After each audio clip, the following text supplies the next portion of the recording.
Rafsanjani, and then we'll have time for some discussions, and then we'll immediately go into the other session where we'll have a group work, and that is going to be facilitated by someone else. I'd like to say thanks to the organizers for this event, and I think before we call the speaker, I just want to make some few remarks that we had been discussing earlier. Most of us have been attending forums of this nature, mostly on these development agendas, discussion about certain thematic issues over the years.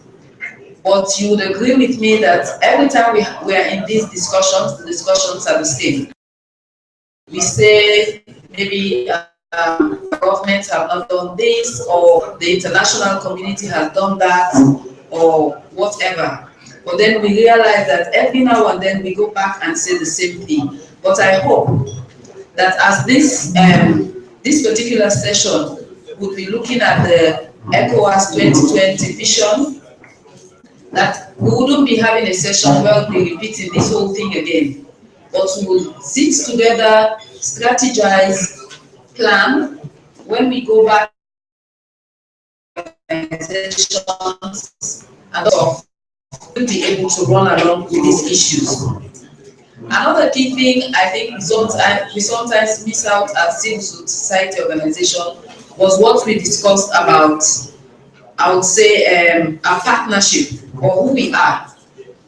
Are we there to simply critique government all the time? Or are we supposed to, at some point, partner with them so that they can deliver better? And that's why the entry point is always useful. You need to find entry points. You need to find champions and the space. We also need to be proactive. They wouldn't call us up all the time. But if we know our mandate, we know who we are, then sometimes we push for that recognition. I think like in Sierra Leone, we are making a lot of headway on that. It's seldom for you to say a government process without civil society representation. You might question some of the representation, but at least they recognize that there's something we have to offer. So whether it's about the budget process, it's about the MCC, it's about the OGP, even about developing the national agenda, civil society is partnering extensively with the government. So I think we need to find entry points, and we don't take the fire brigade approach. When we are more reactive than proactive, we need to be more proactive. We need to ensure that our government delivers. So even as we explain about these challenges, I think we're also to blame. Maybe we're not doing the job in the way we are supposed to do it. Maybe we are not working as a team. We are not coordinating as much as we should. So I hope as we are moving forward, because the group work will entail prioritizing these issues, we will be able to think from that perspective and also plan even at the workshop level or as an organization, how do we take the next steps when we go back home and when we go back to our organizations. Having said that, I would like to invite Rafsanjani to give his presentation. The first one would be presenting the ECOWAS. And I think that Emmanuel has said now he's wearing the ECOWAS Commission hat. He's just put it on, and I'm sure after the presentation he'll take it off and then assume the role of Waxo. You have the floor. Thank you, Madam Chair. Good afternoon, all. I know this is also a very hard moment, especially when you take heavy food like me. I've taken 2 heavy swallow, so I hope I won't be tempted to start, speaking. But you are welcome back to this session, and we'll try as much as possible to make it very interactive. Let me start. Of course, like you've had, it's going to be 2 presentations actually. One, is basically, talking, about purely the ECOWAS, vision, 2020, and of course the, the entry and the framework, of that, Vision 2020, implementation, what has been so far been done to realize that. Then I will now move to the second, one, looking at what would be the possible, entry point for civil society in the region, so that we can actually, engage more effectively. So I would start with the background to, the, whole, ECOWAS Vision 2020. As you all recall, in June 2007, the ECOWAS Secretariat was transformed into ECOWAS Commission. The ECOWAS, Vision 2020, which was adopted by the authority, requested that measures be put in place for the creation of a borderless, peaceful, prosperous, and cohesive region, built on good governance, and where people have the capacity to access and harness, its enormous resources through the creation of opportunities, sustainable development, and environmental preservation. That was the background. That was the background, that led to the having the Vision 2020. So, in order to realize the ECOWAS Vision 2020, regional strategic plan, 2011 to 2015 was adopted in June 2010. A set of programs were identified, which include community projects to be undertaken up to the year 2015. As the implementation of the regional strategic plan comes to an end in 2015, lessons from the implementation of this, RSD and changes in both internal and external environments suggested that the successful plan be formulated as a community strategic framework, for the period of 2016 to 2020. This new plan, beyond the coverage of the RSD, will therefore provide an overall direction with respect to the community goal, set out principle of engagement with the stakeholders, and provide guidance to community institutions, agencies, and CSO in the design and preparation of their strategic plan. In all this intervention, to some extent, workshop has been, part of, the agenda in trying to set or develop the implementation framework for this. And last year, we had a meeting, with the strategic, committee. The strategic department of the class 11.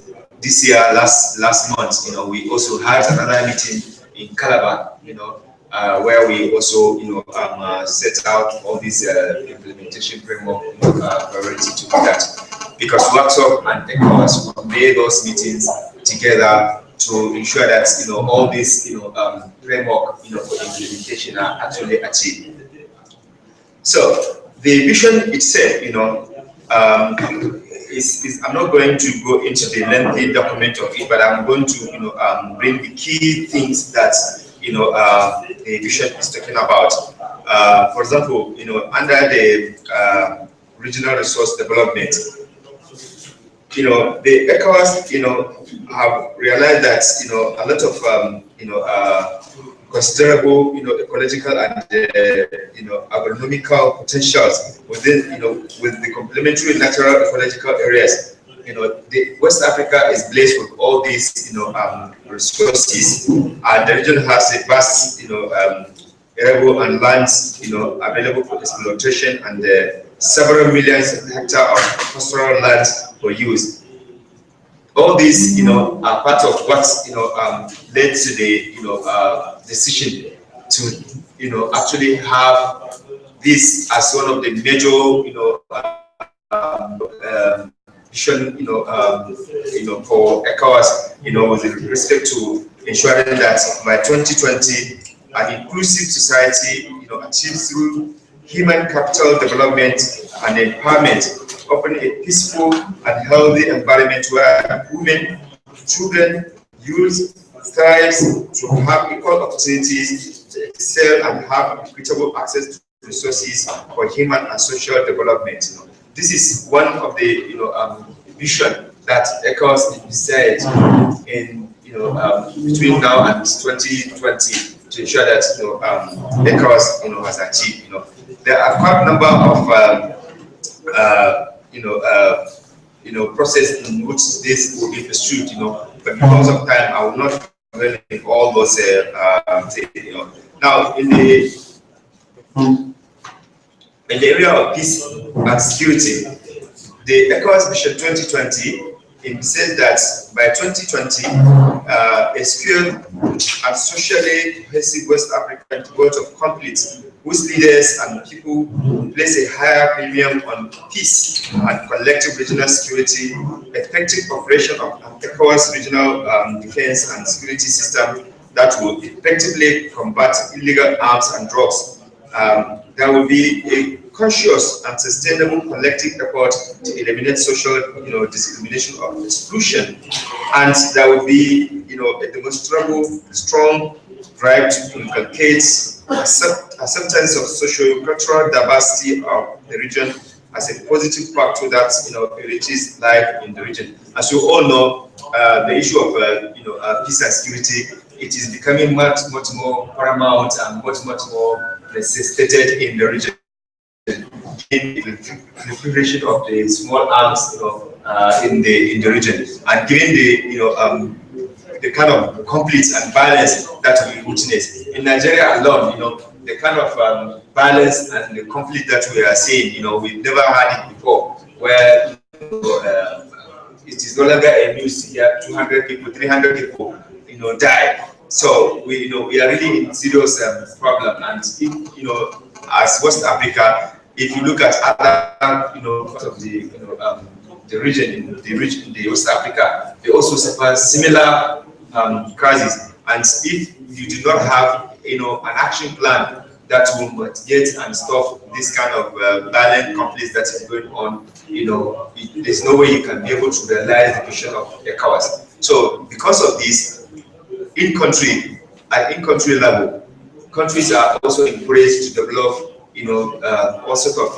measures to ensure that they achieve or realize this vision of ECOWAS. For example, in Nigeria, I know that we have developed peace education policy, which has never seen the light of the day, and it requires civil society to actually engage, because you then need to wait for the violence to come before you take measures to happen.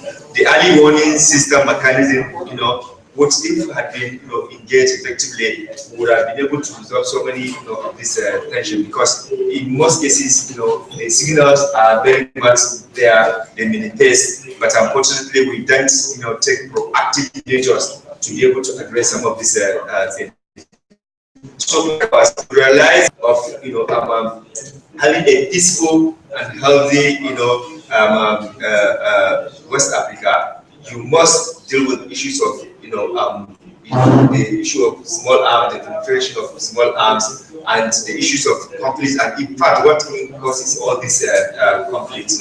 So for you to be able to realize that, you must simply address that.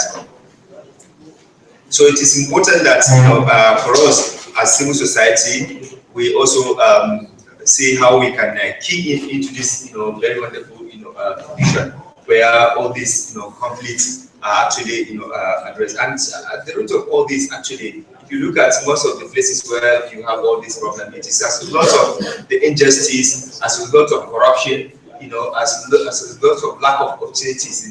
So ECOWAS is saying that for us to be able to realize this, there will be equal opportunity, and there will not be exclusion of women, children, women, youths, in the framework of sin. For you to be able to have peaceful, West Africa, as it is now in many of our countries, this exclusion is still going on. So we have a lot of work to ensure that we support ECOWAS to realize this vision by ensuring that the exclusion of women in the political processes, the exclusion of youth is also in the political processes are also addressed. That's the only assurance. And then of course the opportunities, equal opportunities, so that it will not be that it is not to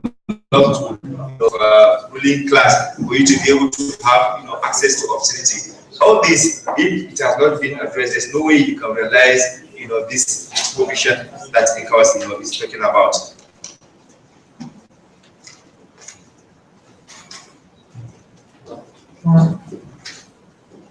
Another, major thematic, area of the, ECOWAS Vision 2020 is in the area of governance. ECOWAS, want to set by 2020 a unified region that is integrated into a continental and global economic space and governed using the principle of good political and economic governance, transparency and accountability in the use of public resources, and where fundamental human rights are protected and respected. This is a very big one. As you all know, this is the backbone of the trouble that we have.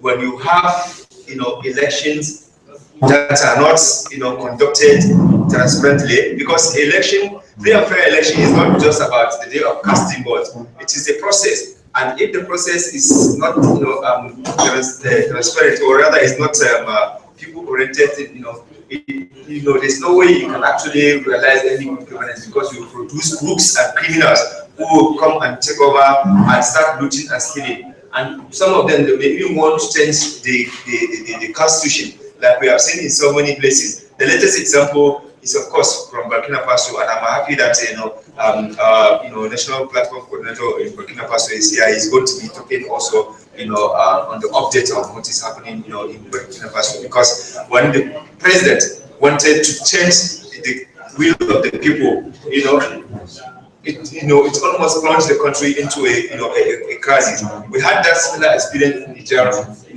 Niger Republic, where Tanja Mamadou also wanted to change the scene. We also had similar, experience in Nigeria, where the former president Obasanjo wanted to do third term.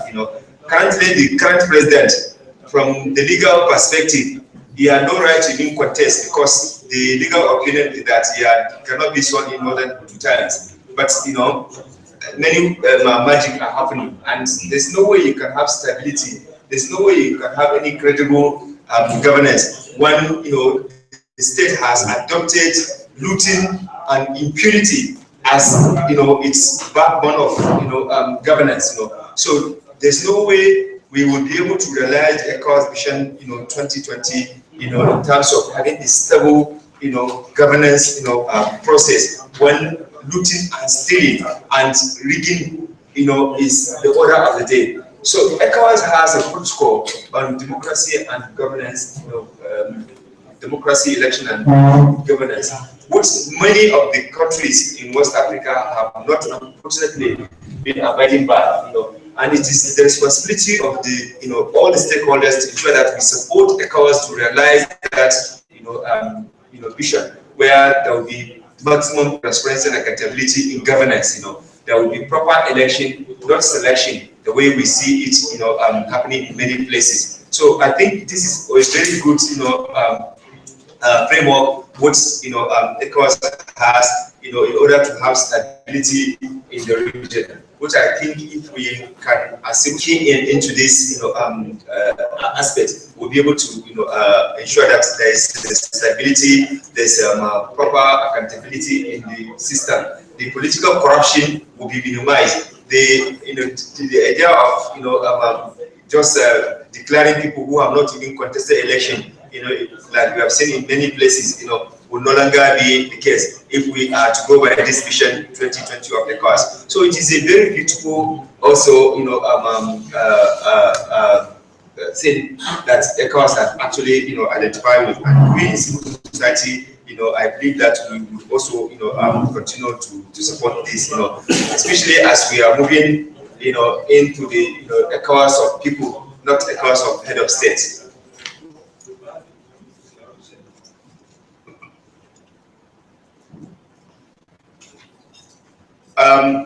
One of the major important thematic area which the ECOWAS Vision 2020 is actually hammering on is in the area of economic and monetary integration. In fact, as a matter of fact, this is one of the backbone of even the entire formation of even ECOWAS itself. But again, when you look at the integration, the economic integration, the obstacles to realizing this, is such a huge task that require all the stakeholders, especially the civil society, to really help to ensure that this vision is actually realized. I will be able to tell you, what we have been able to do at the level of workshop, on that. But this is what the ECOWAS is envisaging on this. They are envisaging that by 2020 we are going to have a single unified regional market with common currency supported by an integrated and efficient financial market and payment settlement system, an ECOWAS of people where trade and commerce are conducted efficiently and with ease. As it is now, you will agree with me that is not the case. The European Union have tried to ensure that they have, common currency. Why not West Africa? Why can't we learn from the best practices that has happened in other places? We can actually learn and be able to ensure that we have a better integration. Although I know that in some places you could still have some exchange of currency. You can come to Ghana and you can still use Naira, or you can go to maybe Senegal and still use Sefa of Mali. But still, that is not really an official thing. So the challenge of ensuring that we actually actualize this common tariff thing is very, very much around us, and it will require stakeholders, civil society, and the political will of the African, West African leaders to be able to realize that, so that we can actually integrate and create the space for people who want to do business. As it is now, there are a lot of barriers because of this, lack of economic integration, because of lack of currency, common currency that we've been talking about. Many discussions have been carried out along these issues of having a common single currency, but still, unfortunately, not much has been done also to actually, in country-wise, to sensitize and educate even the people, So much work needs to be done, for ECOWAS to be able to realize this, because it is just like on paper. It is not really operationalized, because there has not been any implementing framework that would ensure that this vision is actually taken beyond just the paper.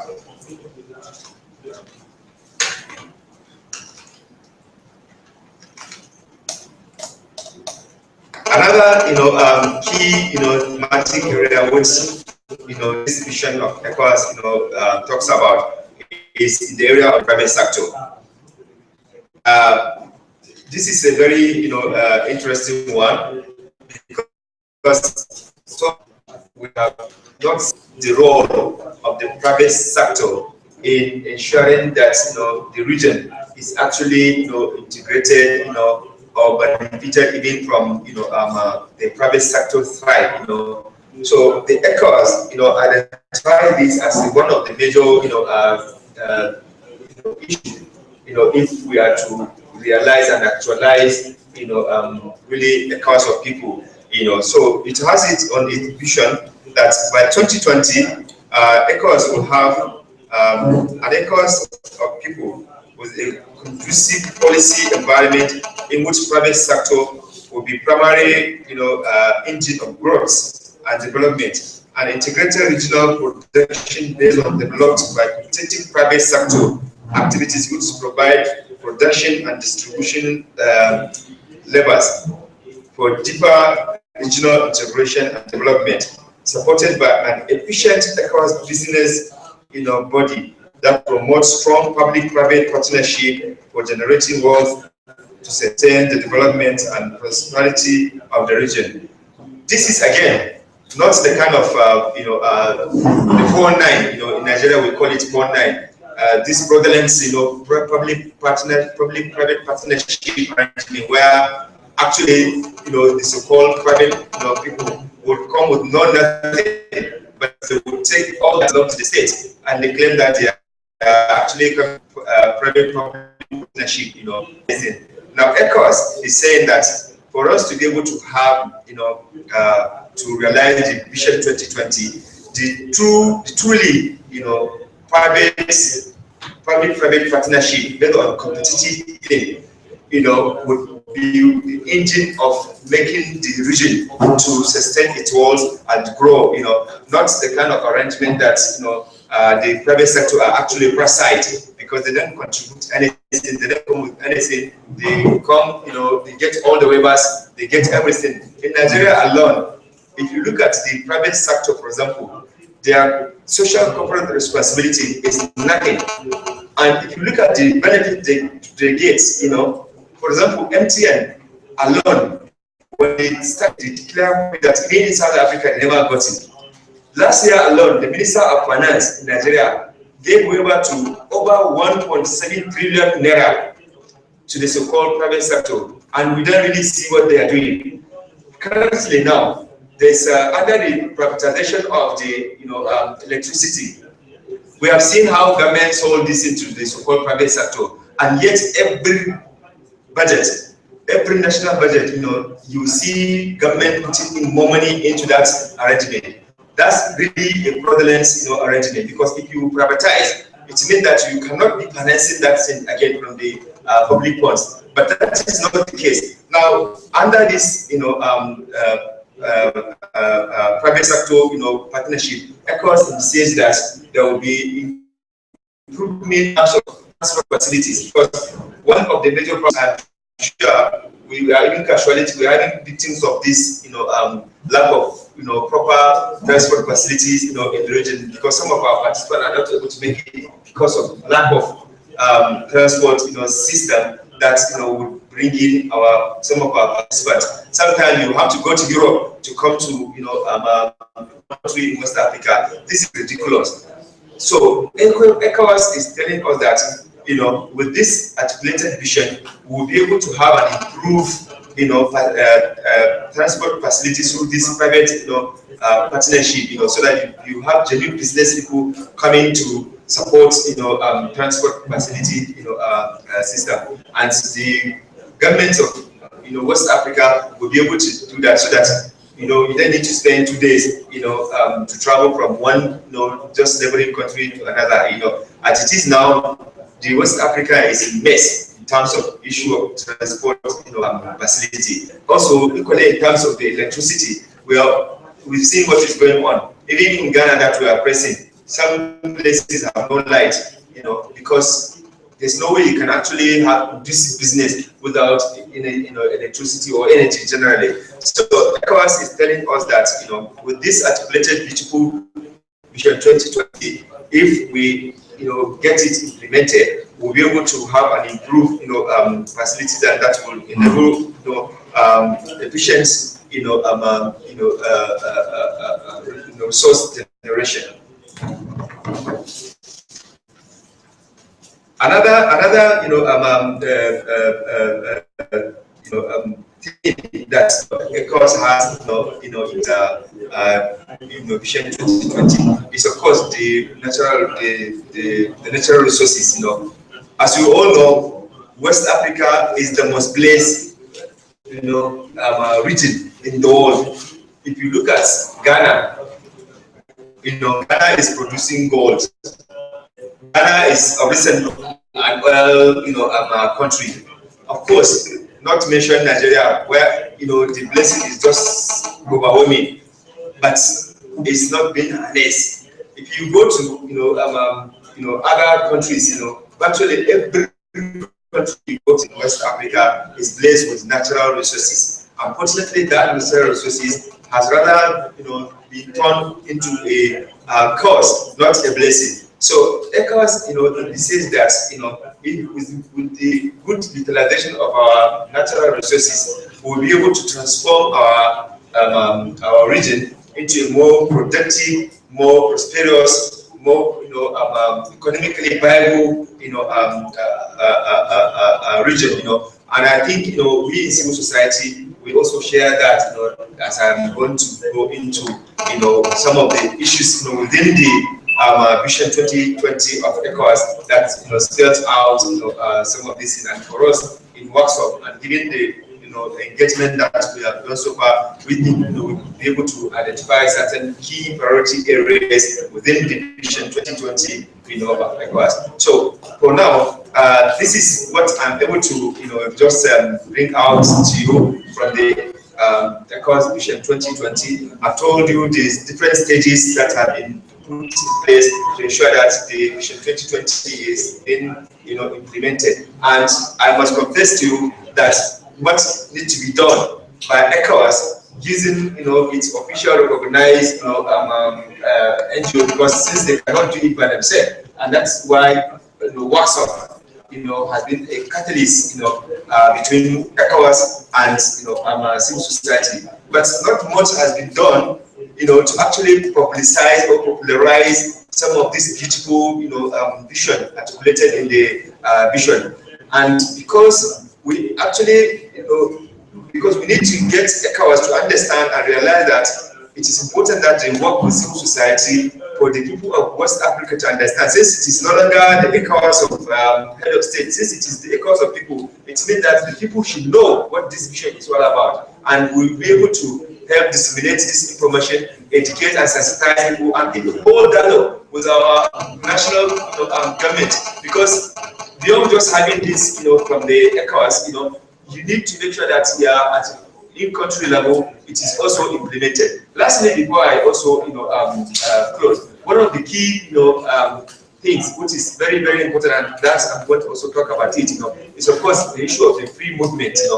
Though it was not singled out, in the Vision 2020 of ECOWAS, but it's also been one of the key things that workshop, has been working with. So as I'm going to move into the, what I consider as our key priorities, in civil society that we can go in, I will also be able to touch on the issue of the free movement and what we have been able to do at the level of workshop. So, Chair, with your permission, I can either stop here to entertain question, or I can proceed with my second presentation. I can proceed. Okay. Are you going to comment it?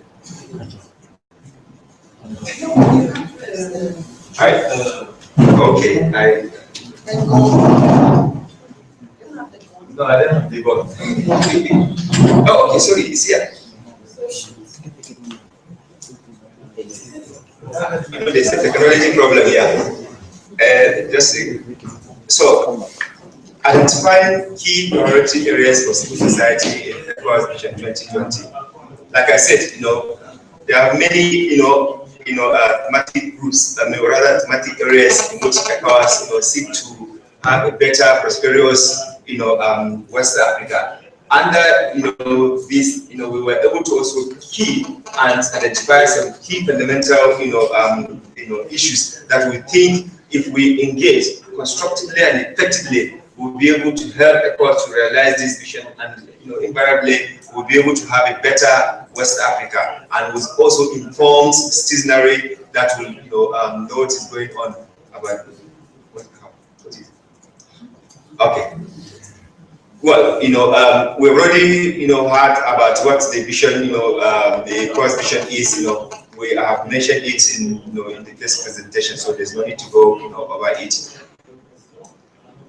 For us, one of the most fundamental thing, is of course, in the area of the peace and security. I think, for us in civil society, one of the major, thing that we should actually be focused on, is in the area of peace and security.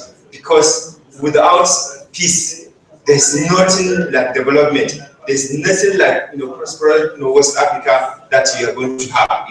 It is a conscious decision for us in civil society that we should actually look at the issues of peace and security, so that our governments and our regional institutions would actually work very hard to ensure that we have this. So therefore, for us, we think that there should be conscious and collective effort to eliminate social discrimination or exclusion and there will be a demonstrable strong drive to inculcate acceptance of the socio-cultural diversity of the region as a positive factor that enriches the life in the region.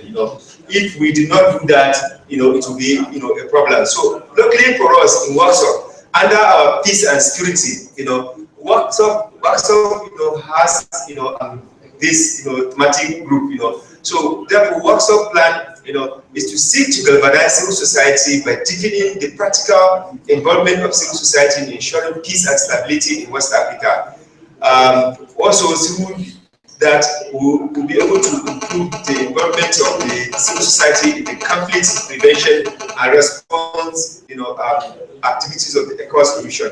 We don't want a situation whereby when it is Boko Haram that has alienated everybody, that will now start thinking on what to do. We want to make sure that the early warning system mechanism is in place, so that before you say anything, at least civil society and our national government will be able to respond on timely basis, not to wait until when the damage is been done, like it is now. It is after the whole thing has overwhelmed the government.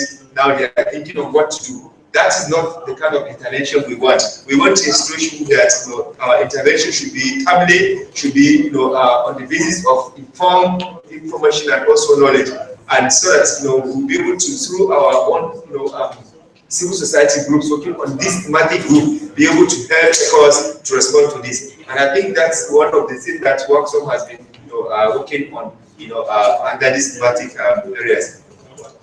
Of course, in the area of governance, we in workshop, we have been focusing on achieving this goal of promoting better understanding of international standards on democracy and governance in West Africa, and actively involved in the civil society, in actualizing them. We have been working, to ensure that, all the crises, all the constitutional crises that we have, that is leading to violence, that is leading to election rigging, that is leading to all sorts of mismanagement, that it also looting and stealing, and governance impunity is actually addressed. So recently, our chapter, our national platform in Burkina Faso has been very, very active in terms of their contributing to ensure that we have some stability in the aftermath of the revolution that led to the exit of the former dictator there. So workshop is even saying that before we even get to that level, let's make sure that our governing process is very transparent, very inclusive. There should be participatory governance, and that's what we have been preaching, and that's what we have been doing, and that's the only way you can guarantee, having a sound, accountable and responsible leadership in the country. So we engage in civic education and promoting democracy and good governance. We also engage in election monitoring. We monitor the election, in country level to ensure that the election actually reflects the wish and aspiration of the people. Under the another priority areas which civil society and of course workshop has been very, very interested in and supporting is in the area of agriculture and natural resources. ECOWAS is interested in seeing a self-sufficient region that drives its prosperity from the development and full utilization of its natural and human resources development, which is based on one hand on sustainable and environmentally friendly land use.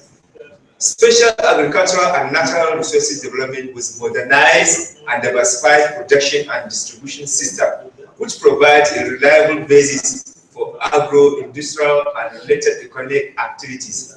And on the other hand, on human capital development and empowerment, and offering healthy socio-economic environments where women, children, youth strive to have equal access to resources and opportunities. Therefore, assuring these, vulnerable groups to have also a say, in the framework of sin.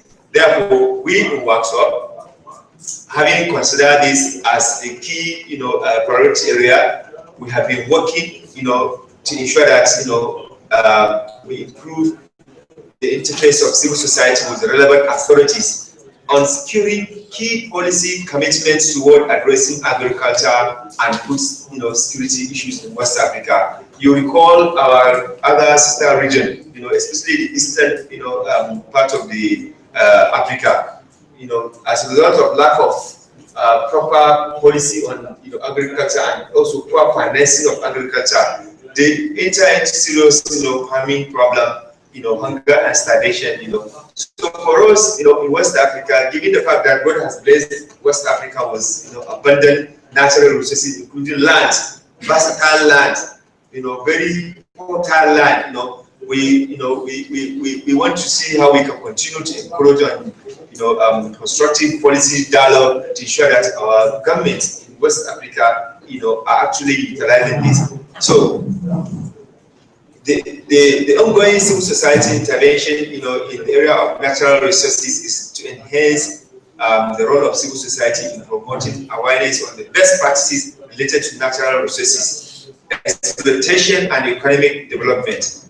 Also, WhatsApp is developing a structured approach for civil society to complement regional and national efforts towards sustainable exploration of mineral resources. You recall how WhatsApp played a role in terms of ensuring that the mining directive principle of the region of West Africa. WhatsApp engaged that process. We supported ECOWAS to come up with a mining directive principle that would be really people-oriented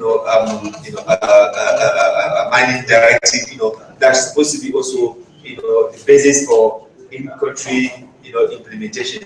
So WhatsApp has helped to ensure that at least we achieve that at the level of ECOWAS. However, we still have some challenges in countries because not much of the countries have been able to also operationalize and maybe scale this. But it is ongoing campaign that we are doing, and we have developed a campaign strategy of engaging various governments, especially when it comes to the issues of extracting. That civil society of recent have been playing this key fundamental role in terms of ensuring that there's a transparency and accountability in the extractive sector. For example, in many of the WhatsApp national platform, we have been engaging on the extractive issue. Before now, many of the civil society groups, they did not know how much their government earn from the companies, the foreign companies. And the foreign companies, they hardly advertise or rather say how much they actually give to the government as part of the revenue. In fact, there's a total incapacitation in terms of the knowledge.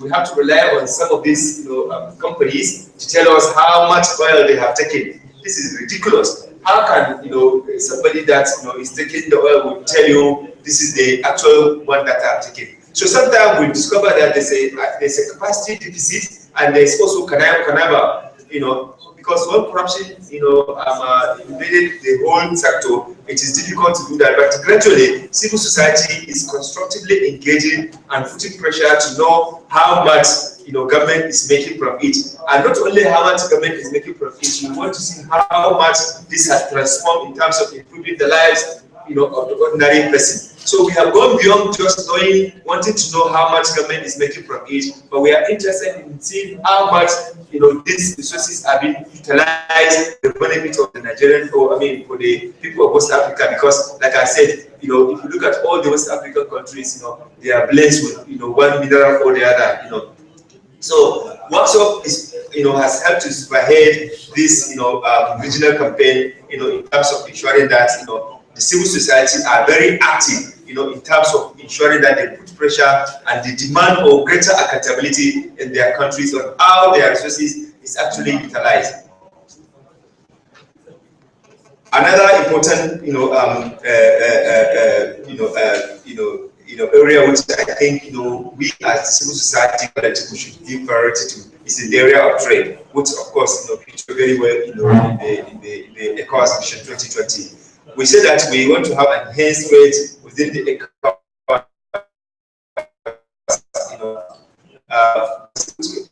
which was considered to be the central to the regional growth and development. There's an urgent need to therefore achieve a regional-wide functioning custom union through effective implementation of economic, through the implementation of the ECOWAS common external tariff and complete removal of many remaining non-tariff impediments, to intra-ECOWAS trade. You need, if you want to just know this problem, just from one border to another, go and see how much, it's one official extortion that traders, are suffering from. You cannot have integrated regional development if the citizens of West Africa will be suffering from this extortion, both official and non-official extortion. The corruption in the border, through this extortion is also making trade impediments, it's making trade, very difficult for ordinary traders, So, Workshop has recognized this, and we, as civil society, we should continue to engage, and help to ensure that ECOWAS realize this vision, because, it's a very good, vision that will help to stimulate, regional integration and development. So therefore, Workshop desire that the role of civil society in facilitation of a favorable business environment in the ECOWAS region is promoted so as to secure a viable investment and trading climate across the region for development. To institute a system of regular consultation with business community, stakeholders from West Africa on different components of regional trade and investment policy framework. Also, Workshop is actually, not only proposing, is actually, engaging to, ensure that we have a strategy that ensure that we disseminate information, about the business, environment in the region. Another very important one is, of course, the infrastructure. Under the Mission 2020 of ECOWAS, ECOWAS proposes that recently established project preparation and development unit in Lomé, Togo, will create a regional network of physical and soft infrastructure, road, rail, air, and maritime. That will enhance the movement of persons, facilitate the regional trade and commerce. We also, on behalf of the civil society in the region, we say that a good network of transportation facilities is important to realize the vision of the free movement of goods and services, because as it is now, like I said earlier on, is a big, impediment. Free movement. For us in Workshop intervention on the migration and free movement is to facilitate a common understanding of existing regional standard of migration and free movement among the relevant regional stakeholders and civil society. This is in it to enhance the role in the multi-stakeholder strategic participation framework involvement in ECOWAS protocol of free movement in the ECOWAS member states. Some of you recall, Workshop has been leading, advocacy on this. We've been to so many borders within the region to, engage with custom and immigration, both in country and at border level. We have carried out a lot of sensitization for immigration, because we discussed even the immigration process. They didn't actually understand. They didn't know that this process. That's why they create all sorts of impediment, all sorts of trouble, for people who want to move, within the region. So at a point, Workshop actually carried out intensive advocacy in country level and then at border level to exercise our officials, at the border. And I think that has resulted in a very good, understanding, And of course, we are broadening civil society and understanding of migration and free movement of, free movement issues to enable them to play the role in multi-stakeholder partnership to ensure smooth implementation of ECOWAS protocol on free movement in West Africa. We also, ensure that we have, a process that will ensure of this, free movement, of ECOWAS protocol. We have carried out so many of these, at different borders, like I mentioned.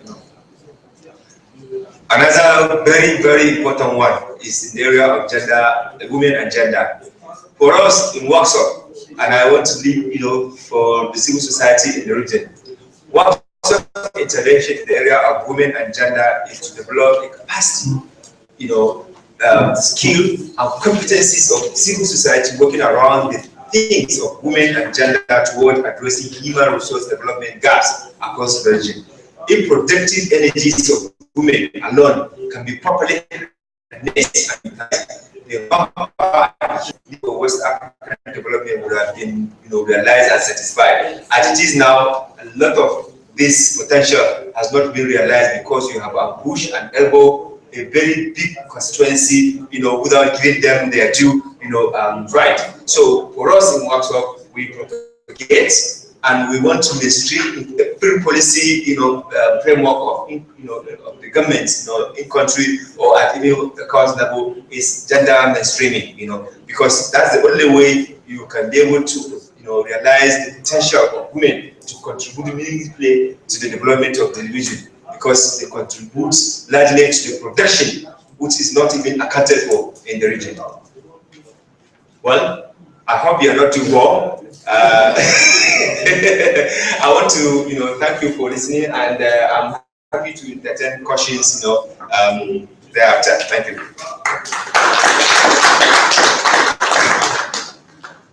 I think he ended on positive notes, and I wasn't expecting otherwise, noting that the executive committee of WACSOF is chaired by a woman, and WACSI is also managed by a woman, so he had no option. But thank you very much, and I think those were very important points. He's done 2 presentations where he's highlighted issues around the ECOWAS Vision 2020, and then thrown around some ideas and thoughts about what could be issues, priority issues for WACSOF, but I was thinking the priority issues are many. And usually we say everything is a priority, so you prioritize the priorities. But thank you so much for that. And what we will do now is just to have a discussion based on what he's presented. We'll just take some few comments and then we'll be able to go into group works where we can have a deeper discussion of what has been. So then any observation, comments, additional points that you like, maybe in addition to the 7, I think, priorities, you might think we need 10, you're most welcome to add on.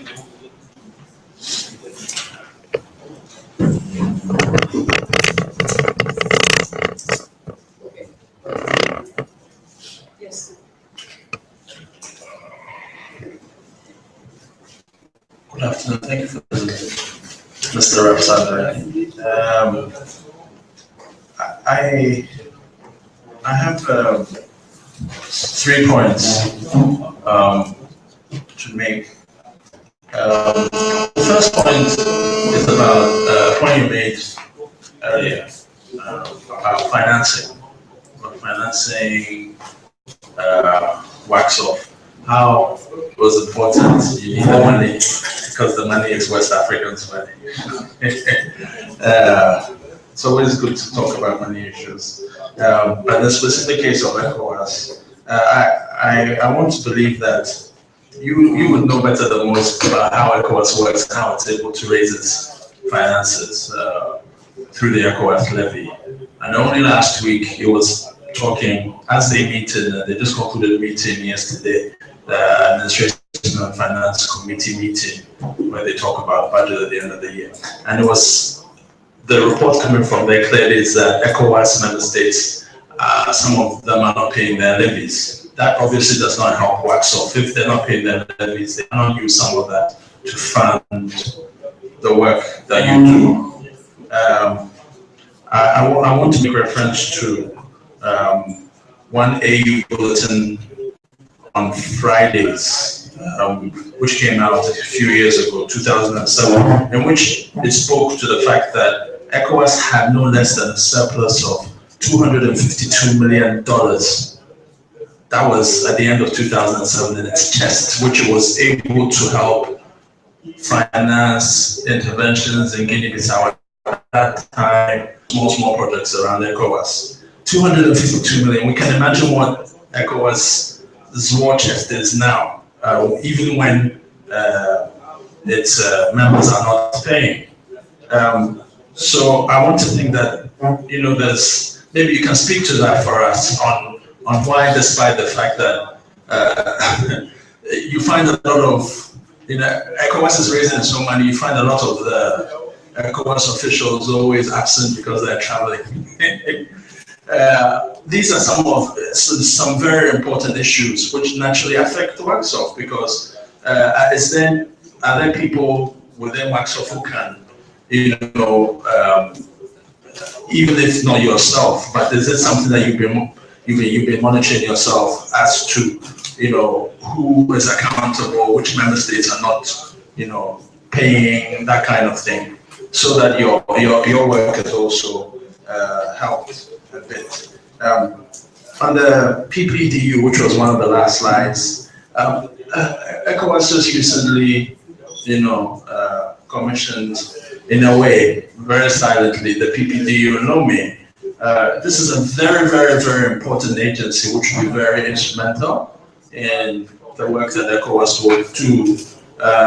Again, it speaks to one thing that I want to touch on, even also at WACSOF, is awareness raising beyond information in the press, online, that it has been launched and all this. Why is there not enough sensitization about this? And even with WACSOF, you talked about WACSOF's own intervention with Niger and so on.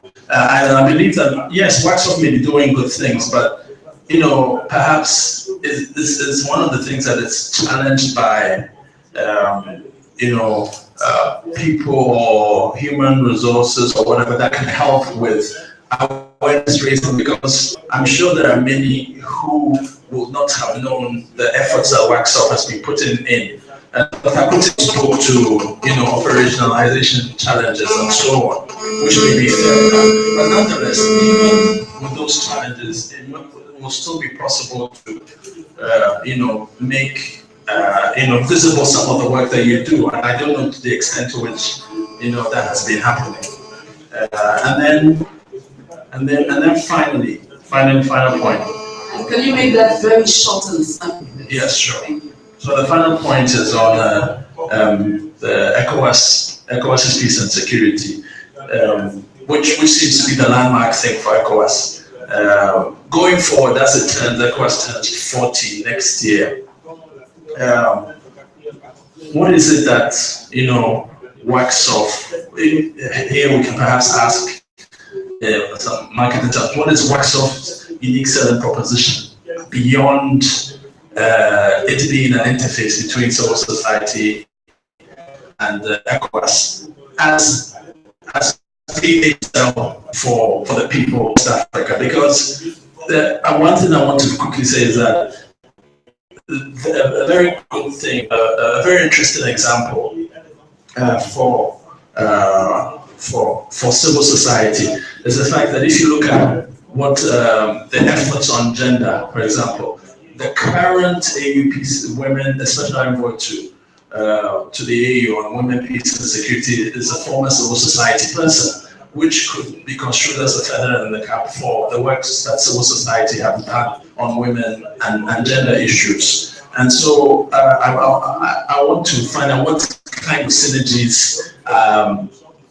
is WACSOF intent on generating with those kind of ideas that are there, so that next year as ECOWAS turns 40, we can also say that WACSOF is assuming a more of a prominent role than it currently is. Thank you very much. Well, thank you. Thank you. Mine is an additional question. I think that one of the highlights or the areas of emphasis that Rafsanjani mentioned for WACSOF is early warning. I also know that 1B is a WACSOF member and actually has an MOU with ECOWAS, and that's a lot of work. I wish Mecca was here on early warning. In fact, that is really they are 40. They are very good at it. So what are the synergies so that, I mean, WACSOF is a member of WACSOF, yeah, and they are doing this, but what operationalizing this as a focus point, should it be, maybe that's what my, should it be one of the key areas for WACSOF? If it's, how do we operationalize WACSOF and its structures really engage in the WANEF operational side of things, in operating the early warning system? Because I know there are concerns, particularly about the response mechanism. So what is it that WACSOF members in the different countries can do to ensure that this aspect is made, is actually operationalized in a way that is made effective for all of us? So my question really is, what is the collaboration with WANEP on early warning system, and how do we make sure that we maximize, the resources that we have? That, I think that is my question. Okay, thank you. I also have a question, and then I'll go. I want to say mix of the structures, but looking at all these frameworks, how do we build on already existing frameworks, and what has been Vision 2020? There have been already established not only by ECOWAS, but even at the AU level and at the global level. How can we do this, even as you have the priority that there has been a conversation? Based with your session, we were saying there's so many things at the global level, at this level, and that level. So that's my quick point.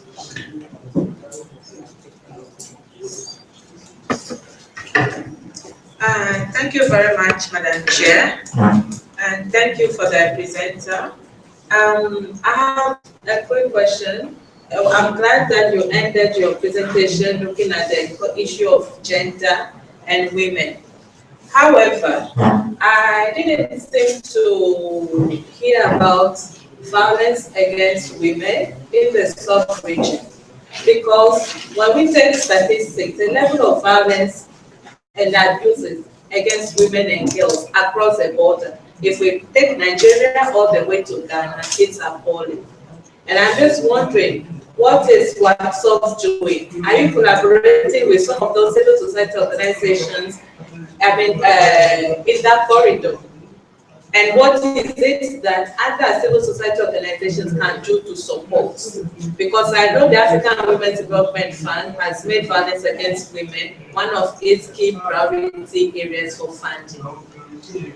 The other issue I would like to raise is with this Ebola pandemic in the sub-region. How are you trying to integrate that health issue in your agenda?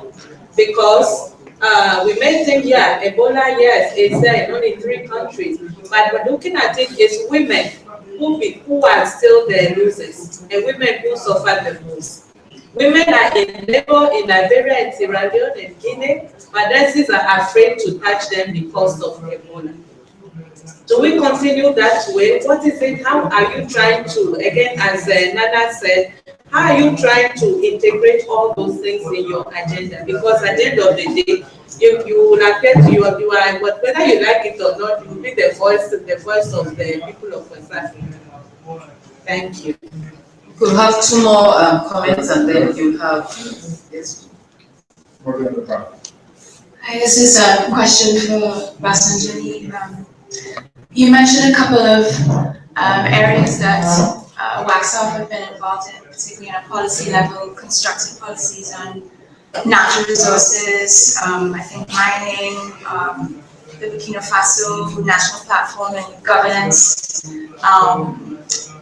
governance issues with the recent issues in Burkina Faso. Can you pick out of those things, a number of things that WACSOF has been involved in, of those activities that have been particularly effective, that you think that WACSOF has made a difference, and why, of those 1 or 2 things that it's been effective?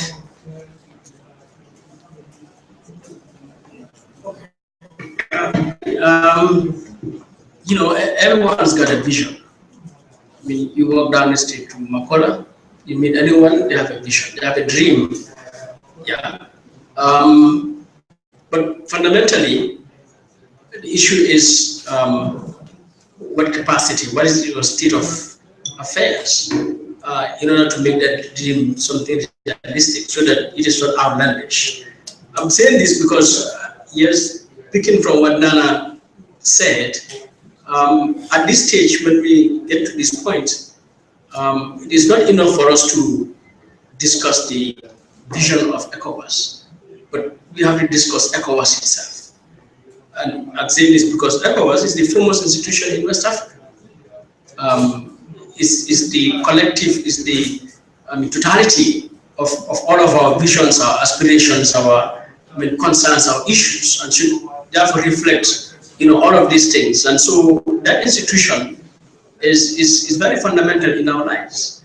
2015, ECOWAS will be 40 years, and our countries would be 50 years going to 60 years, and so that when we look at the issues on the ground, just like my sister just mentioned, violence against women, you begin to wonder,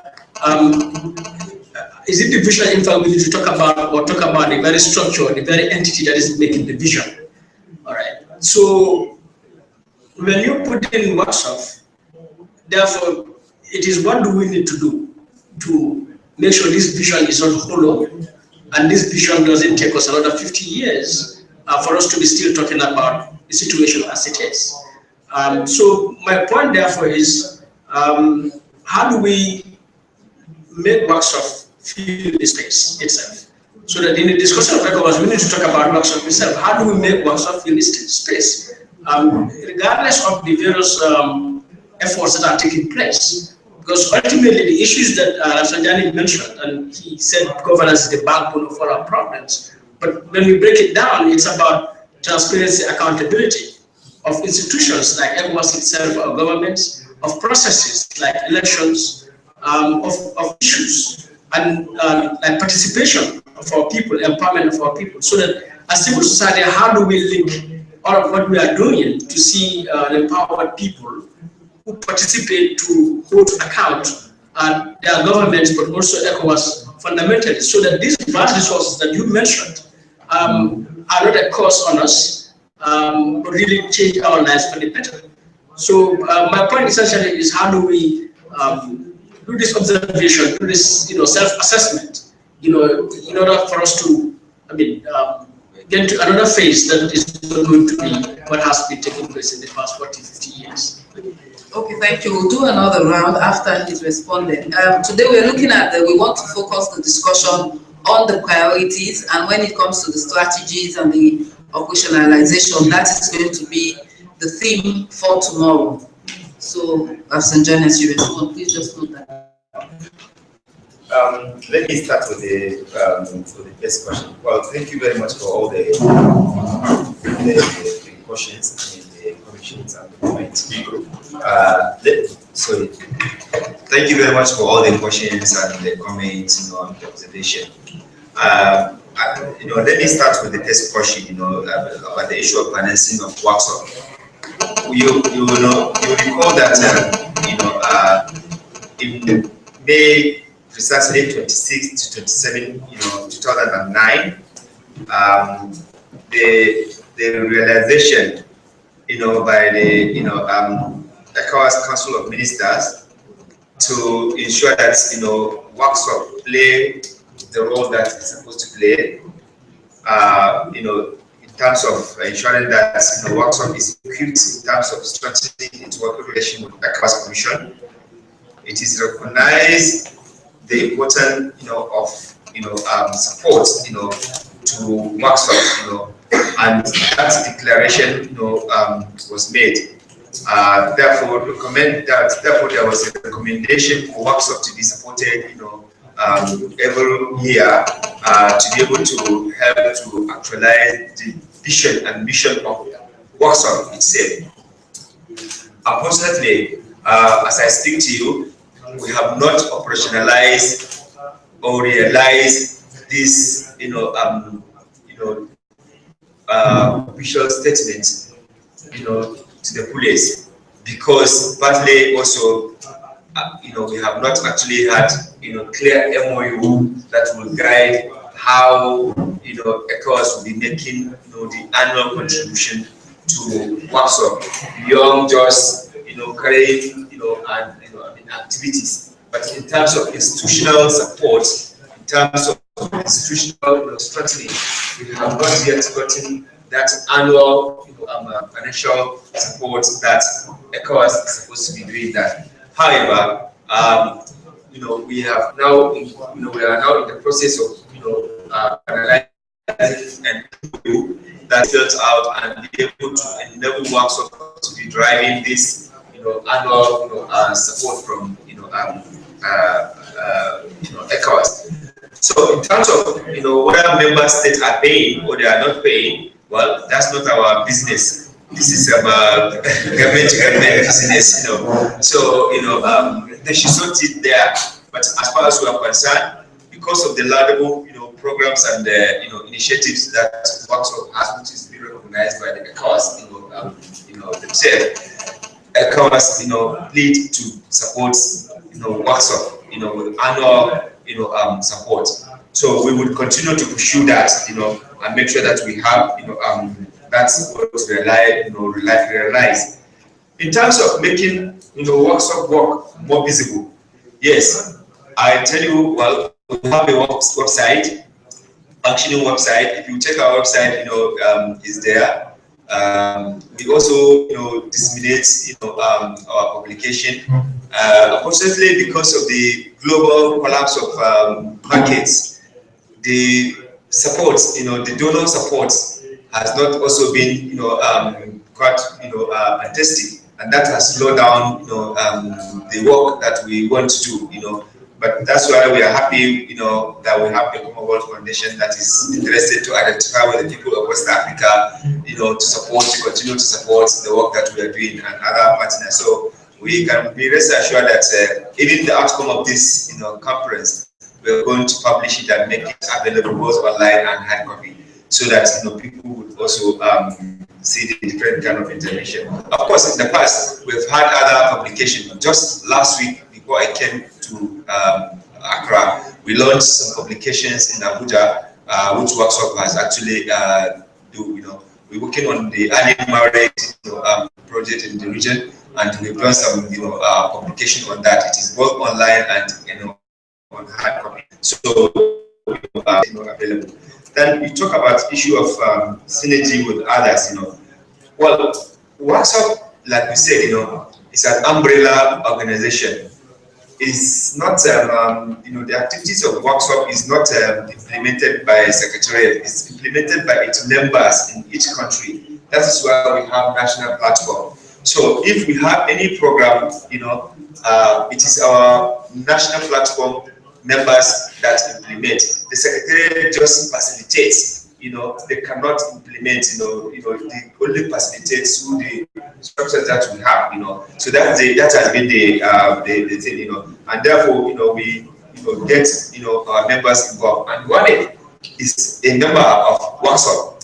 Now, what happened? And that's part of also the conversation that we also wanted to also frankly do also is we need to ensure that we have a coordinated approach, in approaching ECOWAS. So many organizations do go to ECOWAS to say that they want to work with ECOWAS, and the ECOWAS will always refer them back, come and meet with workshop, because workshop is the official recognized, interface between civil society and ECOWAS. So because ECOWAS cannot be working with 200 or 500 organizations, that's why they have workshop as an umbrella organization, and workshop looks around all the organizations in the country, and in each country we have what we call thematic working groups. So if you are working on education, we have a thematic working group on that. If you are working on health, we have a thematic working group on that. If you are working on peace and security, we have a thematic working group working in that country. So therefore, even if there's a program, it's not the secretariat that will come for that, for example. we would ask members to nominate, a relevant organization working, for example, in the area of health. I give you an example. When the ECOWAS wanted to do training on Ebola, we asked our members in each of the country to say, okay, give us a member working on health, in the thematic working group of health, to be part of this, and this want to be done with that. So that's how we begin on that. Now, whatever programs that other members that have had outside workshop program itself, there will definitely opportunity to synergize, to sit down and see how we can, because there's a limit at which organization A can be able to do things. We will be able to talk with the ECOWAS directly and be able to get get other organization views and perspective, reach to the ECOWAS, which they on their own they might not be able to do that. So definitely in that case, there will be that synergy. But I agree with you. We may do better than what we are doing now. So the collaboration has not really been too fantastic, I must confess, but we are in the process of ensuring that we have a coordinated approach in the region. And one of the reasons why we are doing this conference today is to see how we can be able to have this more solid, more organized networking, in the region. Manora talk about how do we then harmonize all these framework, the ECOWAS, the UN, the AU. I mean, obviously, and then of course the in-country, framework. If you look at all the things that's happening at the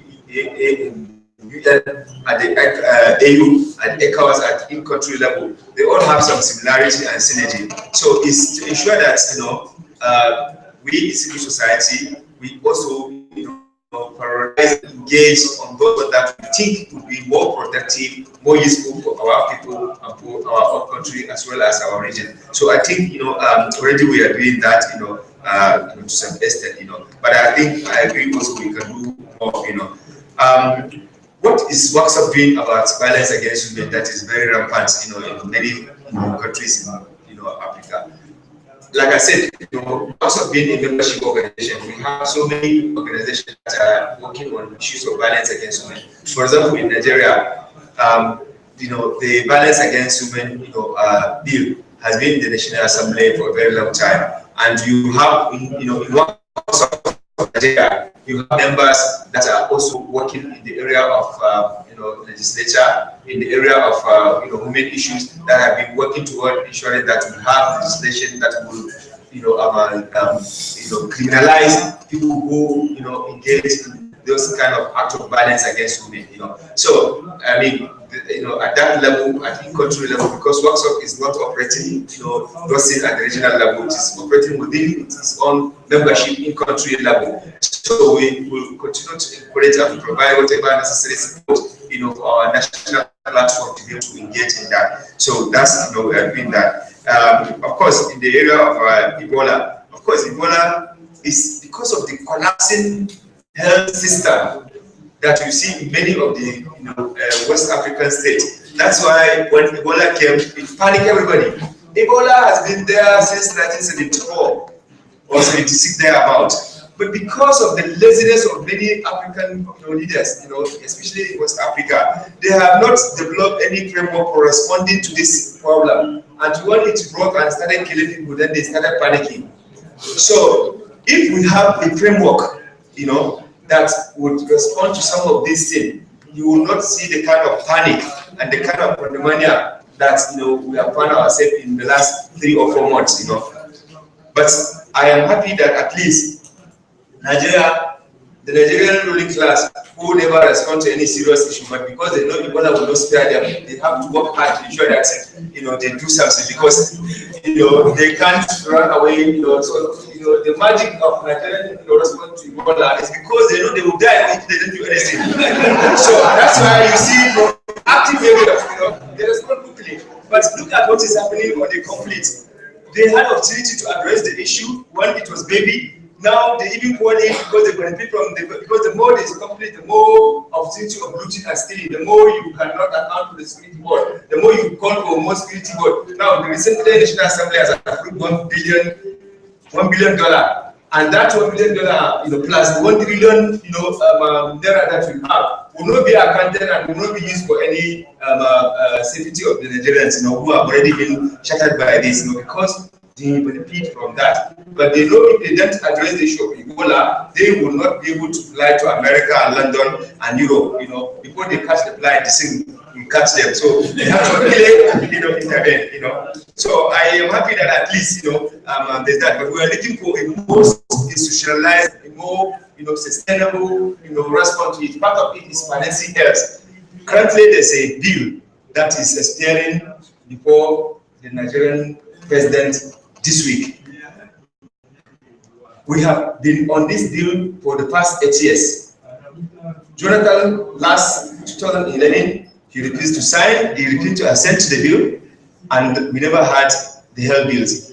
Now it's been reintroduced in 2011 to date. The Parliament have passed it, the National Assembly have passed it, and now it is with him, and it is expiring tomorrow for him to assent, or the Parliament override him. Of course, the Parliament did not have the need override him. So we are, in a big, trouble, and that's why we are encouraging our national government, who have signed 15% of our of the national budget to be devoted to health sector. That they have not been doing that. So for us in workshop, we have also been following those things and encouraging our national government to comply with at least the 15% that they have all committed themselves to. If you have effective response on the health sector, we will not have the kind of breakdown that we have today. What are the concrete examples in terms of the crisis that we have intervened? I gave you example of Niger. When the crisis, when the political crisis was going on in Niger, the Tijubo led, a delegation and met with the former president of Niger. So, we have had interaction, and ECOWAS was not even willing to say anything, that would make him unhappy. But we were able to broker peace. We met with the delegation of the workshop delegation, met with the leadership of the Niger Republic, and we had constructive dialogue, and we told him clearly that we are plunging this country into a crisis, and we were able to intervene, mobilize people. I personally, led the demonstration in the ECOWAS, when the ECOWAS head of state were meeting, we carried placards and we told them that they must intervene in Niger, or else whatever happens, they are responsible. They are responsible for that. We also carried out self-intervention in Ivory Coast. We are also, trying to our national platform in Burkina Faso, trying to ensure that we have, stable transition there. So there are quite a number of examples. Even in Ghana here, the last election before this election, the ruling party wanted to, do the job thing, but with the intervention of civil society, many of them are members. They were able to also have the midnight meeting to ensure that the election was not tampered with, and that's why today Ghana is now being seen as an exemplary country. So I think there are many examples that we have actually played. Just that maybe we have not sit down to document those success stories, which I think is another thing that we should actually do in order to showcase to the people that we are actually doing something. Looking at finally, looking at the ECOWAS and ECOWAS in its totality. I mean, you're just looking at the Vision 2020. I agree with you. The whole framework of ECOWAS, we need to unbundle that, because it is run like a bureaucracy. It is run like a civil servant thing. Some of the people that would have come to this place, they are not able to come because they need about 3 or 4 approval to travel to come to this meeting. Even though this meeting is in the interest of ECOWAS, because what I have presented now, ordinarily should have been the one they should present it and also be able to explain and respond to certain things. But because of the bureaucracy nature of the place, they are not able to travel. They want them to come, but they need about 4 different layers of approval for them to come, and that has not been possible, unfortunately. Even when we were able to, even one of them was supposed to travel to South Africa, we even volunteered to pay, his ticket to go to South Africa, but still, he cannot travel because ECOWAS will be the only one authorized to buy the ticket for him. And the person that will authorize that buying of the ticket is not there. So you can see how difficult it is. But we will not get tired, we will not be frustrated, we will continue to engage. That is why we are a civil society, we are patient, we continue to engage, and when we are able to have a stable, prosperous, protecting West Africa. Exactly. Thank you. That shows you that WACSOF is doing a lot. And unfortunately, we have started appearing to be a village meeting. And because I've been trying to behave more nicely than Emmanuel, so we've resorted to becoming a village meeting. I have to profusely apologize. We cannot take the rest of the comment from those who wanted to give some comments. We're going into a group works. Please, you have an opportunity to give your contribution, and there'll be an opportunity to have a discussion briefly of what we discussed today tomorrow morning. So if you have something very burning, you can actually share with us then. So the groups will do the usual group, what do they call it now? The group allocations, but you have a question. Okay, I think let's do how many? Okay, just 2 groups, and we'll have one English and one French. And